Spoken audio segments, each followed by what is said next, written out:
29 मे 2024 रोजी सकाळी 11 वाजता ठाणे महानगरपालिका आपत्ती व्यवस्थापन कक्षात आपत्कालीन मॉकड्रिल तालीम आयोजित करण्यात आली होती। या तालिमीमध्ये कळवा पोलीस स्टेशन, अग्निशामक दल, ठाणे आपत्ती प्रतिसाद दल, टोरंट पॉवर, महानगरपालिकेची रुग्णवाहिका यांचा सहभाग होता।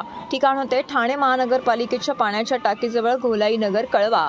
मॉकड्रिलच्या अनुसार दरड कोसळणे, काही लोक मलब्याखाली अडकले आहेत अशी माहिती मिळाल्यावरती सर्व यंत्रणा घटनास्थळी दाखल झाल्या। कळवा पोलीस स्थानकाचे अधिकारी, कर्मचारी, जिल्हा आपत्ती व्यवस्थापन अधिकारी, आपत्ती व्यवस्थापन कक्षाचे कर्मचारी, अग्निशामक दलाचे जवान, ठाणे आपत्ती प्रतिसाद दलाचे जवान यांनी मलब्यात अडकलेल्या लोकांना सुरक्षित बाहेर काढण्यासाठी तात्काळ कार्यवाही केली। मॉकड्रिल दरम्यान कोणालाही दुखापत झाली नाही।